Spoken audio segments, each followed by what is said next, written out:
Welcome to Dil పసంద రుచులు. నా పేరు ఉమా. కొత్తగా మీరు నా ఛానల్ చూస్తున్నట్లయితే సబ్స్క్రైబ్ చేసుకోండి, పక్కనే ఉన్న బెల్ ఐకాన్ క్లిక్ చేయండి. అలాగే నా వీడియోని లైక్ చేయండి. స్వీట్ షాపులో తయారు చేసే మిక్చర్ మరి ఇంట్లోనే ఈజీగా ఎలా తయారు చేసుకోవాలో నా వీడియోలో చూసేద్దాం. ముందుగా మనం పిండిని కలుపుకోవడానికి ఏదైనా ఒక బౌల్ తీసుకోవాలి. ఇప్పుడు దీనిలో 2 కప్పుల శనగపిండిని వేసుకోవాలి. ఇలా వేసుకున్న తర్వాత బూందీ క్రిస్పీగా రావటం కోసం 1/2 స్పూన్ రైస్ ఫ్లోర్ వేసుకోవాలి. కలర్ కోసం చిటికెడు పసుపు కూడా వేసుకోవాలి. ఇలా వేసుకున్న తర్వాత ఏ కప్పుతో పిండిని తీసుకున్నామో అదే కప్పుతో 1.5 కప్ వాటర్ తీసుకోవాలి. ఇలా కొంచెం కొంచెం వేస్తూ విస్కర్తో కలుపుకోవాలి. మీ దగ్గర విస్కర్ లేకపోతే స్పూన్తోనైనా కలుపుకోండి. ఇలా కలుపుకుంటూ కొంచెం కొంచెం వాటర్ యాడ్ చేసుకోవాలి.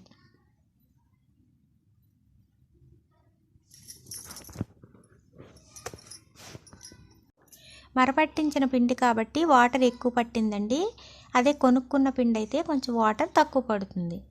పిండిని చూసుకుంటూ కొంచెం కొంచెం వాటర్ యాడ్ చేసుకోవాలి. పిండి కన్సిస్టెన్సీ ఈ విధంగా ఉండాలండి. ఎక్కడ ఉండలు లేకుండా చూసుకోవాలి.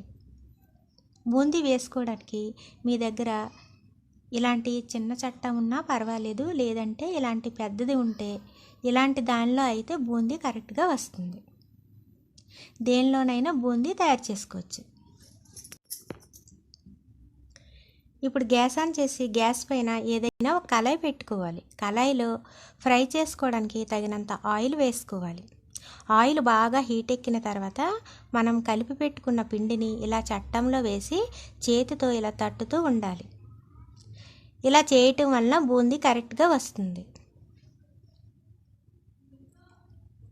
మంటని మీడియంలో పెట్టి ఫ్రై చేసుకోవాలి. ఒక 5 నిమిషాల వరకు బూందీ కలపకూడదు. కొంచెం బ్రౌన్ కలర్ రాగానే బూందీని కలుపుకోవాలి.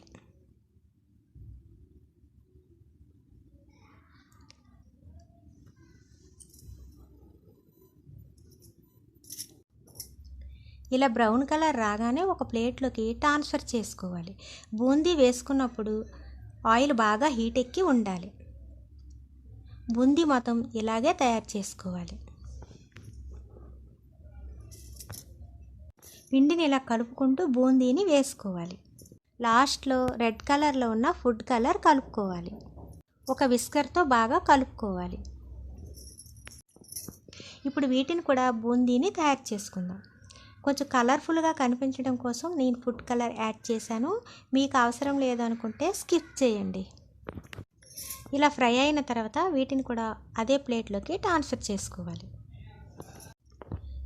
ఇప్పుడు అటుకులు ఫ్రై చేసుకుందాం. చిన్న గాజు కప్పుతో అటుకులు వేసి ఫ్రై చేసుకోవాలండి. వెయ్యగానే ఇలా బాగా ఫ్రై అవుతాయి కాబట్టి వెంటనే తీసేయాలి. ఇలా మిక్చర్లో వేసుకోవటం వల్ల మిక్చర్ చాలా టేస్టీగా ఉంటుంది. ఇప్పుడు అదే కప్పుతో పల్లీలను తీసుకుందాం. వీటిని వేసి కొంచెం బ్రౌన్ కలర్ వచ్చే వరకు ఫ్రై చేసుకుందాం. ఇలా బ్రౌన్ కలర్ రాగానే వీటిని కూడా అదే ప్లేట్లోకి ట్రాన్స్ఫర్ చేసుకోవాలి. ఇప్పుడు కర్రీ లీవ్స్ని కూడా ఫ్రై చేసుకుందాం. అంటే గుప్పెడు తీసుకుంటే సరిపోతుంది. ఇలా ఫ్రై చేసుకుంటే సరిపోతుంది. ఇప్పుడు మసాలా కోసం 4 లేక 5 వెల్లుల్లి రెబ్బలను తీసుకోండి. అలాగే 1/2 స్పూన్ జీరా పౌడర్ వేసుకోండి. 1/2 స్పూన్ ఇంగువ పొడి. ఎవరి టేస్ట్కి తగినట్లు వారు కారాన్ని యాడ్ చేసుకోవాలి. నేను 2 స్పూన్స్ వరకు వేసుకున్నాను.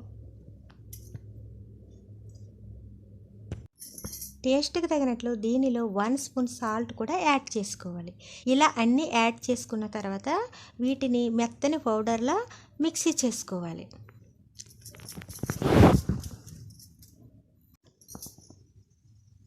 మిక్చర్ మొత్తం ఫ్రై చేసుకున్నప్పుడు ఈ ప్లేట్లోకి తీసుకున్నానండి. అడుగున ఒక టిష్యూ పేపర్ కూడా వేసుకున్నాను. మనం మిక్సీ చేసుకున్న ఈ మసాలా పౌడర్ ఈ మిక్చర్ పైన ఇలా వేసుకోవాలి. చూడండి, టిష్యూ పేపర్ అసలు ఆయిల్ లాగలేదండి. నేను చెప్పినట్లు చేసి చూసారంటే మీకు కూడా బూందీ ఇలాగే వస్తుంది. ఇప్పుడు ఈ మసాలా పౌడర్ మిక్చర్కి పట్టినట్లు మొత్తం అంతా ఒకసారి చేతితో బాగా కలుపుకోవాలండి. అంతేనండి, వేడి వేడి మిక్చర్ రెడీ.